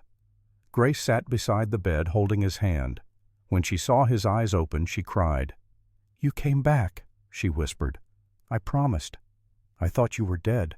They said you were dead. Takes more than one bullet to kill me." Foster entered. 12 prisoners made it out, including Henry Walsh. They're giving statements to the marshal right now. The rest, he shook his head. Dead. Some. Others recaptured. Brennan's men hit them hard. Ethan closed his eyes. 10 men dead because he'd tried to save them. The weight of it settled on his chest heavier than the bullet wound. But the 12 who made it, Foster continued, they're talking. Everything. Names, dates, crimes. It's enough. Coulter says it's enough to charge Brennan with multiple counts of murder, slavery, corruption. He's sending for cavalry backup. 20 soldiers. They're going to arrest Brennan at his camp. When? Tomorrow, at dawn. Ethan tried to sit up. Pain lanced through him. "You're not going," Foster said firmly. "The hell I'm not. This isn't finished. You've been shot. You need rest." "I'll rest when Brennan's in chains." Grace squeezed his hand. "Please don't go. You already almost died." Ethan looked at her, at the fear in her eyes, at the love he didn't deserve. "I have to," he said gently. "This man destroyed your family. Mine. Dozens of others. If I don't see it through, if I don't stand up when it matters, then what was any of this for?" She understood. Didn't like it, but understood. "Then I'm coming too." "No. You stay here where it's safe." "She's right to want to come," a new voice said. They turned. A woman stood in the doorway, 32 years old, brown hair pulled back, blue eyes that matched Grace's, wearing a travel-stained dress and carrying a small bag. "Aunt Emily," Grace breathed. The woman crossed the room in 3 strides, dropped to her knees, pulled Grace into her arms. "I came as soon as I got Marshal Coulter's telegram," Emily Reed said. "Took the train for 6 days straight. I couldn't let Grace face this alone. My God, Grace, my sweet girl, I'm here. You're safe. I'm here." Grace sobbed into her aunt's shoulder. Ethan watched and felt something ease in his chest. Grace had family, real family, the kind that showed up when it mattered. Emily looked up at Ethan. "You're the man who saved her. I'm the man who tried. Foster told me everything. What you did, what you risked." She stood still, holding Grace. "Thank you doesn't seem like enough." "It's enough." But Emily's eyes said it wasn't, said she understood debt that couldn't be repaid. Grace had told her everything, about the blizzard, the chase, the promise Ethan made. "Tomorrow," Emily said, "when they arrest Brennan, I'm coming. Grace stays here safe, but I'm going to watch that man face justice for what he did to my family." Ethan studied her, saw steel beneath the grief. "It could be dangerous. I'm done being safe while evil runs free. My sister's husband is dead. Grace was hunted like an animal. I want to see the man responsible answer for it." Fair enough. That night, as Ethan slept fitfully, Grace and Emily talked in whispers. Ethan caught fragments. "Is he your father now?" Emily asked gently. "No. Daddy's dead. But—" Grace hesitated. "He's something good. He cares about you. I can see it. I care about him too. Is that okay?" "More than okay, sweetheart. More than okay." Ethan pretended to sleep, but his heart was too full for rest. Dawn came gray and cold. 20 cavalry soldiers assembled outside Cottonwood Springs. Marshal Coulter led them. Dr. Foster had provided medical supplies. Mrs. Morgan had packed food. Ethan rode despite Foster's protests, shoulder bandaged tight, rifle across his saddle, ready for the end. Emily rode beside him. Grace stood with Mrs. Morgan watching them go. "Come back," the girl called. "I will," Ethan promised, again, always. They rode toward the mountains, toward justice, toward the final confrontation. Behind them, Cottonwood Springs waited. Ahead, Clayton Brennan's empire prepared to fall. And somewhere in between, Ethan Cross realized he'd stopped running. He'd found something worth standing for. The cavalry rode in formation through mountain passes where snow still clung to shadow. 20 soldiers in Union blue. Marshal Coulter at the front, jaw set like granite. Ethan Cross beside him, wounded, shoulder-bound, tight eyes fixed on the horizon where Brennan's camp waited. Emily Reed rode in the middle of the column. No soldier. But she sat her horse with the determination of someone who'd come too far to turn back now. When Coulter had tried to convince her to stay behind, she'd looked him dead in the eye. My niece was hunted like an animal. My brother-in-law was poisoned. I'm going to watch Clayton Brennan face what he's done. Coulter had recognized that look, had seen it in mirrors after his own losses. He'd given her a rifle and riding instructions and said nothing more. They reached the ridge overlooking Brennan's camp at mid-morning. Spread below them, the mining operation continued its daily brutality. Fewer guards than before. Most of Brennan's men had ridden out for the Morrison Ranch raid just as he'd announced. "How many do you count?" Coulter asked his lieutenant. "Maybe 15, 20 at most." "Against 25 of us. Good odds." Ethan studied the camp through field glasses. Saw the prison block where 10 men had died buying freedom for their brothers. Saw the armory he'd raided. Saw the main building where Brennan sat, probably counting money while men suffered below. "Brennan's there," he said. "I can feel it." "Then we go in careful. Cavalry surrounds the camp. No one gets out. I'll offer surrender. If they refuse—" "They'll refuse," Ethan interrupted. "Brennan doesn't surrender. He fights." "Then we fight." Coulter turned to his men. "Load weapons. No firing unless fired upon. We do this clean, legal, by the book." The soldiers checked rifles, fixed bayonets, prepared for war, dressed as law. Emily moved her horse beside Ethan's. "How's your shoulder?" "Hurts." "Will it hold?" "Long enough."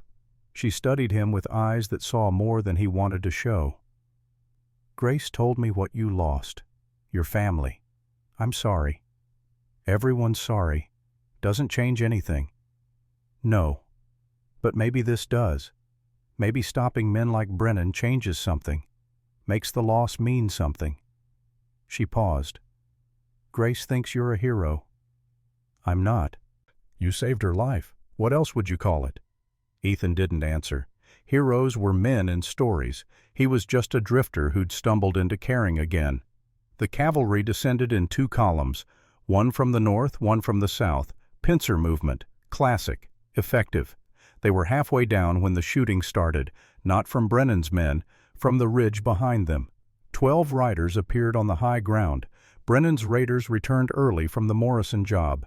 They'd spotted the cavalry and circled behind. "Ambush!" Coulter shouted. "Return fire!"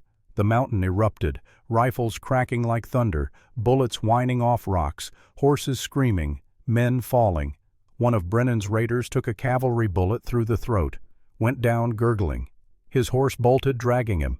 A soldier beside Emily caught a round in the chest, fell backward off his mount. She grabbed for him, but he was already gone. Ethan wheeled his horse, fired at the raiders. His shoulder screamed protest, but he ignored it. 3 shots, 1 raider down, another wounded. "We're caught between them," the lieutenant shouted. "Camp ahead, raiders behind." "Then we charge!" Coulter bellowed. "Forward into the camp. 25 cavalry against 15 camp guards and 12 raiders. Not good odds anymore, but better than sitting exposed on the slope." They thundered down the mountain, bullets chasing them. The camp guards saw them coming, opened fire from behind fortifications. A cavalry horse went down, spilling its rider. The man tried to stand. A guard's bullet found him. He didn't stand again. They hit the camp perimeter at full gallop, jumped the low fence, scattered guards scrambling for cover. Ethan vaulted from his horse, took position behind a wagon, started firing methodically. Guard at the armory, down. Guard at the mess hall, down. Guard running for the alarm bell, down before he reached it. Emily dove behind cover beside him. She'd never shot a man before, but when a raider appeared in her sights, she didn't hesitate. The rifle kicked. The raider fell. "Good shot," Ethan said. She looked pale, shocked. "I just killed someone. He was trying to kill you first. That's how this works." Around them the battle raged, cavalry spreading through the camp, guards falling back, raiders charging down the slope into the chaos. Marshal Coulter fought like a man possessed, pistol in each hand, firing, advancing, taking ground inch by inch. Then the prison block door burst open. The remaining prisoners poured out, still chained but armed with tools Rock's desperation. They'd heard the gunfire, seen their chance. Now they joined the fight with the fury of men who'd been beaten too long. A prisoner swung a pickaxe into a guard's skull. The guard dropped. The prisoner took his rifle, started firing at other guards. "The prisoners are on our side," Coulter shouted. "Don't shoot the prisoners." But the raiders didn't care who was who. They just shot everything that moved. A prisoner went down, then another. Blood on snow, screaming, chaos. Ethan saw movement at the main building. Clayton Brennan himself emerging with a rifle. The man who'd orchestrated it all, the architect of misery. Their eyes met across the battlefield. Brennan smiled, raised his rifle. Ethan was faster. His shot took Brennan in the shoulder. The man spun, dropped his weapon, staggered back inside. "He's running," Emily shouted. Ethan lurched to his feet, ignored the fire in his shoulder, started toward the main building. "Ethan, wait," Coulter called. But Ethan was done waiting, done being careful. This ended now. He kicked in the door. Brennan was inside, clutching his bleeding shoulder, trying to reach a desk where another pistol lay. Ethan shot the desk. Wood splintered. Brennan froze. "It's over," Ethan said. "Is it?" Brennan laughed, blood bubbling on his lips. "You think taking me down ends anything I've got? Judges bought, politicians owned. Even if you arrest me, I'll be free in a month." "Not this time." "Why?" "Because you've got some prisoners willing to testify. They're criminals, liars. No one will believe them. They'll believe 12 men telling the same story. They'll believe a federal marshal's testimony. They'll believe the evidence of slave labor and murder." Ethan stepped closer. "And they'll believe a 7-year-old girl whose father you poisoned for gold." Brennan's smile faded. "The Hartwell girl's dead." "No, she's alive, safe, and she's going to watch you hang." For the first time, fear flickered in Brennan's eyes. "You can't prove I killed Samuel Hartwell." "Frank Dawson will testify. To save himself from the rope, he'll tell everything, including your orders to poison Samuel. Frank's loyal? Frank's a survivor. When it's his neck or yours, he'll choose his every time." Brennan lunged for the desk, desperate. Ethan was faster, brought his rifle butt down on Brennan's wounded shoulder. The man screamed, collapsed. Emily appeared in the doorway, saw Brennan on the floor, saw the man who'd destroyed her family. She raised her rifle, pointed it at his head. "Emily, don't," Ethan said quietly. "Why not?" "He murdered Samuel. He tried to kill Grace." "I know. He deserves to die." "I know that too." Ethan moved between her and Brennan. "But if you kill him now, you become like him. You let him turn you into something you're not." Justice. Justice is him standing trial, facing Grace in court, hearing 12 men testify about what he did, then hanging legal with the whole territory watching. That's justice. Ethan's voice gentled. "Grace needs you whole. Needs you to be the good person who came all the way from Pennsylvania to save her. Don't let him take that from you." Emily's hands shook. Tears streamed down her face. The rifle barrel wavered. Her finger tightened on the trigger. 1 ounce of pressure. Brennan closed his eyes, waiting for death. But Emily saw Grace in her mind, saw the little girl who needed an aunt, not an avenger. Then she lowered it. "You're right," she whispered. "You're right." Coulter entered with 2 soldiers. They hauled Brennan to his feet, cuffed him. "Clayton Brennan," the marshal said formally, "you're under arrest for murder, slavery, corruption, and conspiracy. You'll stand trial in Virginia City." Brennan spat blood. "This isn't over." "Yeah," Ethan said tiredly. It is. They dragged Brennan outside. The battle had ended. Bodies lay in the snow, prisoners and soldiers and guards all mixed together in death's democracy. The count came in. 8 cavalry soldiers dead, 4 wounded, 11 guards dead, 3 surrendered, 7 raiders dead, 5 escaped into the mountains, and 6 prisoners dead, men who'd fought for freedom and found it in the hardest way. Among the dead was a face Ethan recognized. Davis, the guard who'd carried his warning to Dr. Foster, the man who'd chosen right when it mattered. Ethan knelt beside the body, closed the dead eyes. He helped me, Ethan told Coulter. Got your warning through, saved your life. Then he died a better man than he lived, Coulter said. That counts for something. The survivors gathered in the camp center. 12 prisoners filthy and chained but free. 15 cavalry soldiers wounded but standing. Marshal Coulter, Emily Reed, Ethan Cross, and in chains, Clayton Brennan. The Empire Builder brought low. One of the prisoners stepped forward.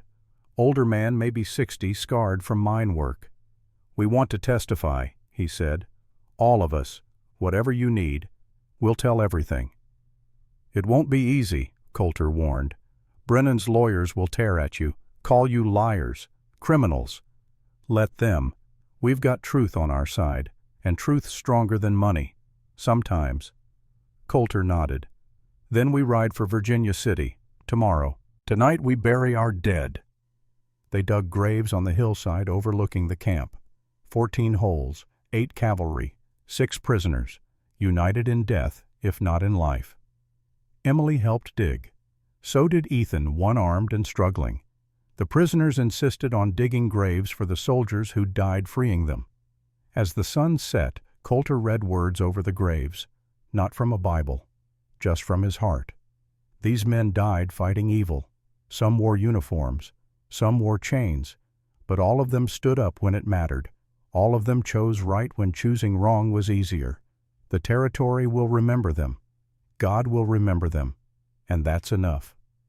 They filled the graves as stars emerged, cold Montana night settling over the mountains. Ethan stood alone at Davis's grave after the others left.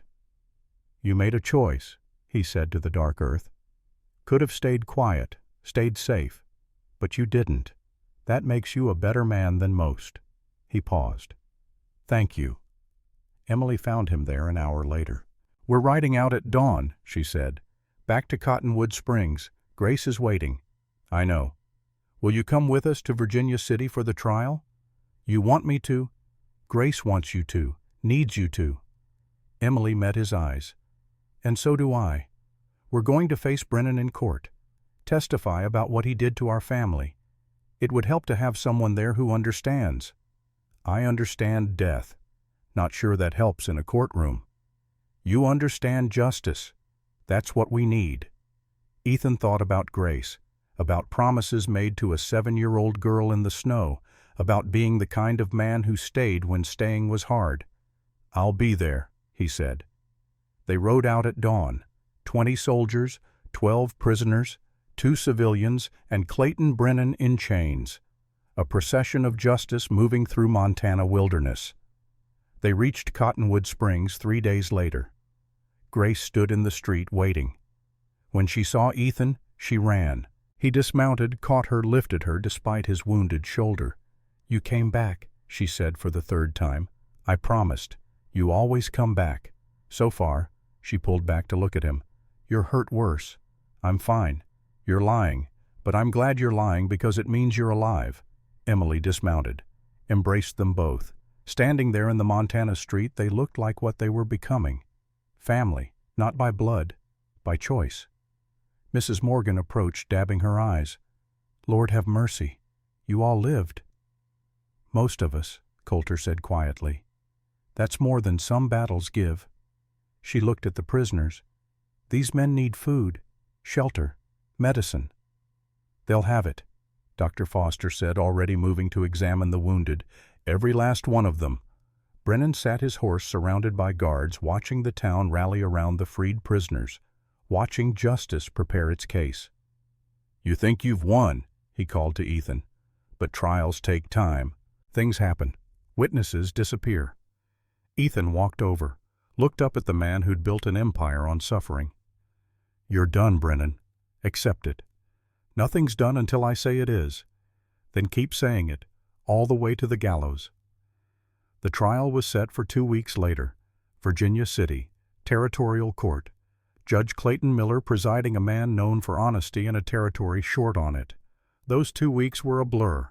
Preparations, testimony rehearsed, evidence organized. Marshal Coulter worked 18-hour days building the case. Ethan stayed in Cottonwood Springs. His shoulder healed slowly. Grace appointed herself his nurse, changing bandages with serious concentration. "Does it hurt?" she asked one evening. "Less every day." "Good, because I need you strong for the trial." She finished tying the bandage. "I'm going to testify. About Daddy. About what happened." "You don't have to. Emily can—" "No, I need to." Grace's eyes were old beyond her years. "I need to look at Mr. Brennan and tell everyone what he did, so other children don't lose their daddies." Ethan pulled her into a careful hug. "You're the bravest person I know. I learned from you. You were brave before you met me. Maybe, but you showed me brave is okay. That being scared and doing it anyway is how it works." Over those 2 weeks, something shifted. Emily and Ethan spent evenings talking on Mrs. Morgan's porch. About loss. About survival. About what came after. "What will you do?" Emily asked one night. "After the trial. After Brennan's sentenced." "Take Grace to Philadelphia, like I promised." And then, Ethan was quiet. He'd been running for 8 years. Now the running had stopped, but he didn't know what came after running. "I don't know," he admitted. "You could stay, with us." Emily's voice was careful. "Grace loves you. You're good for her. And—" she paused. "I think we're good for you too. I'm a drifter, a killer. I've got 8 years of blood on my hands. You're a man who saved a child, who risked everything for justice, who kept promises when breaking them would have been easier." She looked at him. "That's who you are now. The rest is just past. Past doesn't wash off. No, but it can be forgiven, redeemed, made into something that matters." Ethan thought about that, about redemption, about becoming someone new while honoring who you'd been. "I'll think about it," he said. The day before they left for Virginia City, Frank Dawson sent word from his cell. He wanted to talk to Ethan. Coulter was skeptical. "Could be a trap. He's in chains. What can he do?" Men like Frank always have one more move. But Ethan went anyway. Needed to see the man who'd destroyed his life face to face one more time. Frank sat in his cell, leg wound infected despite treatment. He'd lost weight, lost color. The gallows waited for him too. "Come to gloat?" Frank asked. "Come to understand." "Understand what? Why? Why you killed my family? Why any of this?" Frank laughed, bitter and broken. "You want meaning? There isn't any. Your farm was in the way. The man I worked for wanted it. You wouldn't sell, so we took it. Your wife fought back. Had to kill her. Girl was a witness. Had to kill her too. That's all. No grand reason. Just business." "Business," Ethan repeated flatly. "That's right. Nothing personal. Just like I told you before." Ethan was silent for a long moment. Then, "You're testifying against Brennan." "To save my neck. Life in prison beats hanging." "You'll spend the rest of your life in a cell. Is that really better?" Frank met his eyes. "Ask me in 20 years. I won't be around to ask." "Why not?" "You planning to die young. I'm planning to live, really live, something you never learned how to do." Ethan turned to leave. "Cross," Frank called. "For what it's worth, I'm sorry about your family. Doesn't change anything. Doesn't bring them back. But I'm sorry." Ethan stopped, didn't turn around. "Me too," he said. "Me too." Virginia City gleamed in mountain sunlight. Territorial capital. 10,000 souls, the place where Montana decided what it wanted to be. The courthouse stood on the main street, 3 stories of stone and timber, built to last, built to matter. The trial started on a Monday, courtroom packed, spectators standing in the aisles. This was the story of the territory. Corruption versus justice, power versus truth. Judge Miller was 70 years old, white beard, eyes that had seen every kind of liar.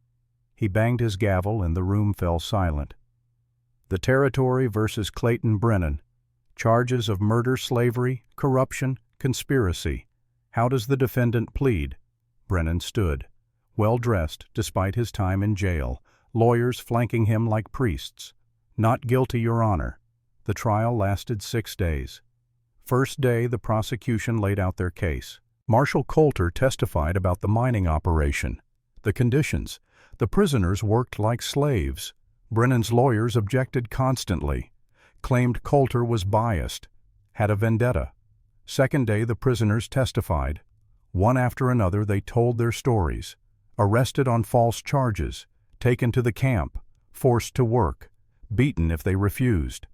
Brennan's lawyers tore into them. You're criminals, vagrants. Why should anyone believe you? But 12 men telling the same story is harder to dismiss than one. The jury listened, believed. Third day, Dr. Foster testified about treating workers from Brennan's camps, about the injuries, the malnutrition, the despair. Fourth day, Frank Dawson took the stand. He'd made his deal, life in prison instead of the rope. In exchange, he told everything, the murders, the poisonings, the orders that came directly from Brennan. Samuel Hartwell wouldn't sell his land, Frank testified. Brennan told me to make it happen. I poisoned his food, slow, made it look like pneumonia, then we came for the deed and the girl. The courtroom erupted. Judge Miller banged for order. Brennan's lawyers attacked. You're a confessed murderer, a liar. Why should this court believe you? Because I'm going to prison either way, Frank said simply. Might as well tell the truth on the way. Fifth day, Emily testified, composed, clear. She spoke of Samuel, of the letters he'd sent, of the fear in his last correspondence. Then Grace took the stand, 7 years old, small in the witness chair, but her voice never wavered. She told about her father's death, the men who came, Rose's murder, running through the snow. Did you see Mr. Brennan that night? The prosecutor asked. No, but his men came. They said he sent them. How do you know they were his men? They said so, said Mr. Brennan owned everything, including us. Grace looked directly at Brennan. No fear, just determination. You killed my daddy. You tried to kill me, but I'm still here, and you're going to pay. The courtroom was silent. Grown men wiped their eyes. Brennan's lawyers had no questions. Sixth day, closing arguments. The prosecution painted a picture of systematic evil, a man who built wealth on suffering, who killed anyone who stood in his way. The defense claimed conspiracy, said Brennan was a successful businessman targeted by jealous competitors, that the prisoners were liars, that Frank Dawson was a lone killer trying to shift blame. Judge Miller sent the jury to deliberate. They were out for 4 hours. When they returned, the foreman stood. Older man, rancher, the kind of person Brennan had probably cheated at some point.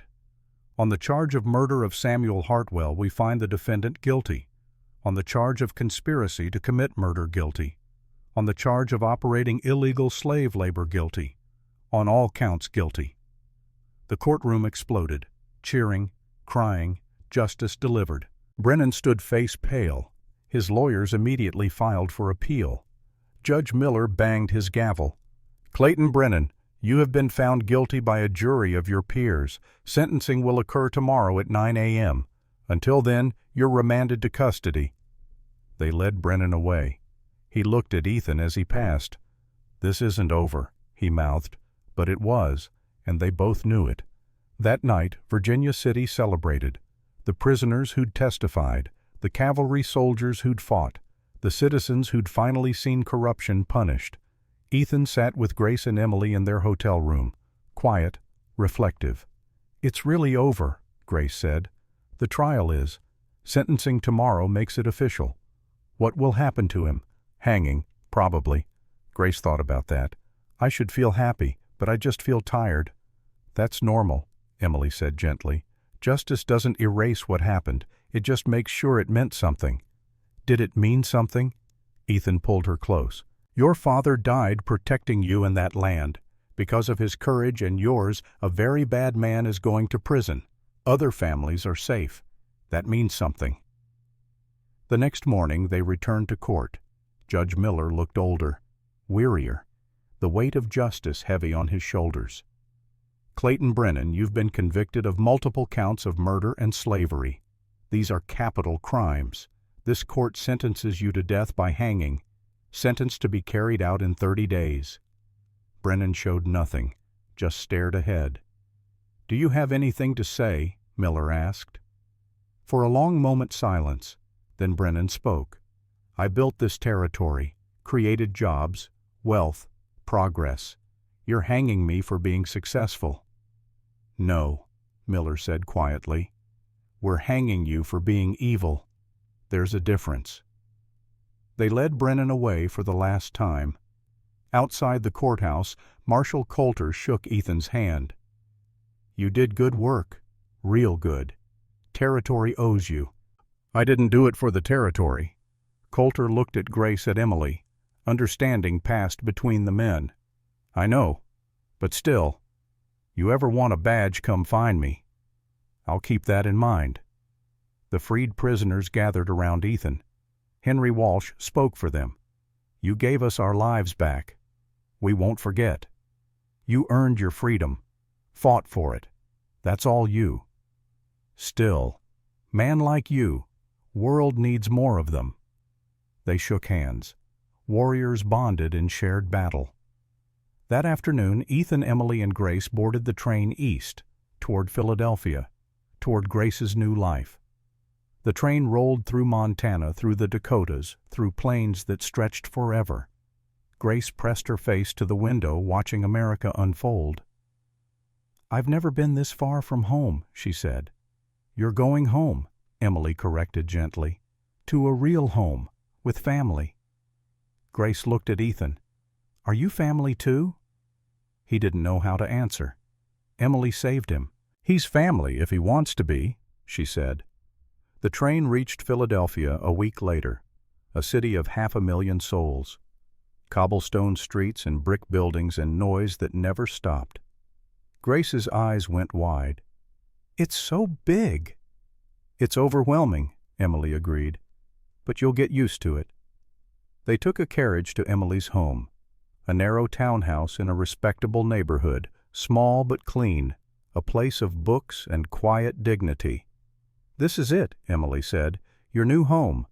Grace explored cautiously, touched furniture like it might vanish. When she found her room, tears came. "What's wrong?" Emily asked. "Nothing. It's just, I haven't had my own room since Daddy died, since everything." Emily held her. "You have one now, for as long as you want." That evening over dinner they talked about the future. Emily worked as a legal clerk, made enough to support them both. Grace would go to school, learn, grow. "What about you?" Grace asked Ethan. "What will you do?" That was the question, the one he'd been avoiding. He looked at Emily, at Grace, at this makeshift family that had formed from tragedy. "I don't know," he admitted. "I've been running for so long I'm not sure what stopping looks like." "It looks like this," Emily said softly.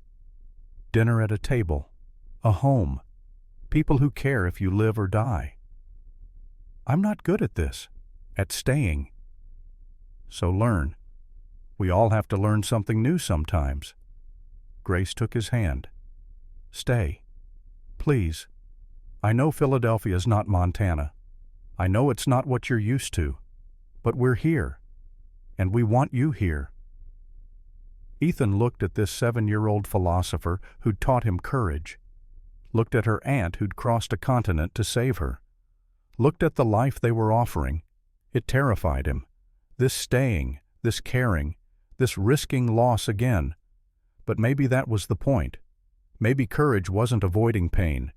Maybe it was choosing to risk it anyway. "I'll stay," he said, "for a while. For a pound. See how it goes." Grace hugged him tight. "That's enough. For now, that's enough." The weeks became months. Ethan found work with the city marshal's office. His experience in Montana, his work with Coulter opened doors. They made him a deputy, gave him a badge and a territory to patrol. He rented a room 3 blocks from Emily's townhouse, close enough to visit daily, far enough to maintain the fiction of independence. But the fiction was thin and everyone knew it. Grace bloomed in Philadelphia. School challenged her. Friends appeared. The haunted look faded, replaced by something like childhood. Emily and Ethan fell into rhythm. Dinners twice a week, walks on Sundays, conversations that started about Grace and ended about everything else. One evening, 6 months after the trial, Emily asked him directly, "Are you staying because of Grace or because of something else?" They sat on her front steps. Summer evening, children playing in the street. "Both," Ethan admitted. "I love that girl. She saved me as much as I saved her.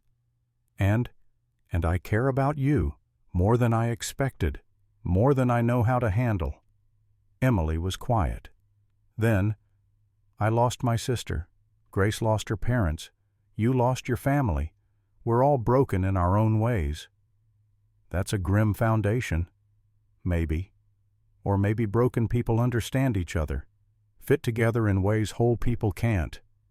Ethan looked at her, saw strength, saw kindness, saw someone who'd chosen to show up when she could have stayed safe in Philadelphia. "I don't know how to do this," he said. "How to be with someone again. How to not be terrified of losing them. You do it scared. Do it anyway, just like you taught Grace." He smiled despite himself. "She quotes me too much." "She loves you. So do I." The words hung in the summer air, simple, true, terrifying. "I love you too," Ethan said. "God help us both." Emily laughed, kissed him.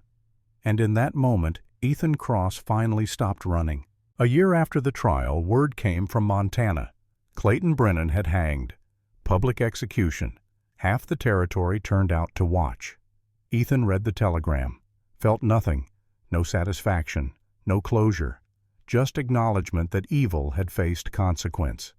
He showed it to Emily and Grace that evening. "It's really over," Grace said, again, like she needed to say it to believe it. "It's over," Ethan confirmed. Good. She went back to her homework. Multiplication tables. Normal life. That night, after Grace was asleep, Ethan and Emily talked on the porch. "Do you regret it?" she asked. "Leaving Montana. Coming here?" "No. Not even a little. The mountains were beautiful. But this is better." He gestured to the townhouse. "This is real. What about your wife, your daughter? Do you still think about them?" "Every day, but differently now. Not with the guilt, not with the rage, just with love." He paused. "I think they'd approve. Of you, of Grace, of me trying to be something other than revenge." "I think they would too." They sat in comfortable silence, the kind that comes from knowing someone, really knowing them. 2 years after Brennan's execution, after a courtship built on shared trauma and quiet dinners, Emily and Ethan married. Small ceremony. Grace as flower girl. Marshal Coulter traveled from Montana to attend. Some of the freed prisoners came too. A wedding as much about community as love. Grace, now 10 years old, gave a speech at the reception. "Ethan saved my life in the snow. Emily gave me a home. Together they taught me that family isn't who you're born to, it's who chooses you, who shows up, who stays." There wasn't a dry eye in the room. 4 years later, their first child was born. A daughter. Yellow hair, blue eyes. They named her Margaret Lily Cross, after the ones who came before. Grace held her baby sister with reverence. "She's perfect." "She is," Ethan agreed. "Are you scared?" Grace asked. "Of having a daughter again, after—" terrified. But that's okay. Love is scary, worth it but scary. You taught me that, about being brave. You taught me first. 2 years later, a son, Samuel James, named for Grace's father and Marshall Coulter both. They bought a larger house, needed room for the growing family. Grace got her own space for studying. She'd decided to become a lawyer, fight injustice the way Ethan fought it in Montana. I want to help people, she explained, the way you all helped me. Emily couldn't have been prouder. The years passed. Grace graduated from law school at 23, first woman in her class. She opened a practice helping the poor, the forgotten, the people ground under by power. Margaret and Samuel grew, bright, curious, safe. Ethan worked his way up to city marshal, respected, trusted. The ghosts of Kansas faded, not gone, never gone, but quieter. One evening, 20 years after that snow-covered Montana morning, Ethan sat on the porch of their Philadelphia home. Grace visited with her husband and young daughter. 3 generations gathered. Grace's daughter, also named Grace, asked him to tell the story, the one about the snow and the brave little girl and the man who stopped running. Ethan looked at his wife, at Grace now, a woman with her own family, at the life they'd built from tragedy. Once upon a time, he began, there was a man who'd forgotten how to care about anything, and then one day he found a little girl in the snow. Young Grace's eyes went wide. What happened? She saved him. He thought he was saving her, but really she saved him. How? By reminding him that some things are worth fighting for, some people are worth staying for, some promises are worth keeping even when keeping them is hard. Did they live happily ever after? Ethan thought about that, about the years of work, the struggles, the joys and sorrows that came with choosing to love. They lived, he said simply, really lived, and that was better than any fairy tale. Later that night, after everyone had gone home, Ethan and Emily sat in the quiet house. "Do you ever think about going back?" she asked. "To Montana, to see what became of it?" "Sometimes, but this is home now. You, the children, this life we built." "We could visit. Grace has never seen the ranch, the land her father left her." "Maybe, someday." But Ethan knew he wouldn't. Montana was past. This was present, and present was enough. On his 54th birthday, Grace gave him a present, the wooden horse her father had carved, the one she'd given him before he infiltrated Brennan's camp. "I kept it all these years," she said, "waiting for the right time to give it back." "Why now?" "Because you kept your promise. You came back. Not just that day, but every day since. You stayed." Her eyes were bright. "That horse reminded you to come back to me. Now it can remind you that you did, that you built something that lasts." Ethan held the small carving, rough wood worn smooth by years, a promise made, a promise kept. "Thank you," he managed. "No, thank you, for everything." The sun set over Philadelphia. Inside the house, grandchildren laughed. Emily called them to dinner. Normal sounds of normal life. Ethan Cross, former drifter, former hunter, former broken man, stood and went inside to his family. The running was done. The hunting was done. The revenge was done. What remained was life. Real life. The kind worth living. And he finally understood what Margaret would have told him 28 years ago if she'd had the chance. It's not about avoiding pain. It's not about staying safe. It's not about never losing. It's about showing up, about caring anyway, about choosing to love even when love might hurt. It's about standing your ground when standing is hard. And he'd finally learned how. In a graveyard in Kansas under an oak tree, 2 graves rested. Margaret Cross, Lily Cross, beloved wife and daughter. Ethan hadn't visited in 28 years, but sometimes on quiet nights he spoke to them anyway. He liked to think that after 28 years the pain had transformed into something gentler. He liked to think they heard, liked to think they approved, liked to think that somewhere somehow they knew he'd finally found peace. Not by forgetting them, never by forgetting, but by honoring their memory with a life lived fully, bravely, with love, the way they would have wanted, the way they deserved. And on this night in this house, surrounded by the family he'd chosen and who'd chosen him back, Ethan Cross finally let the last ghost rest. He was home. Finally, truly home.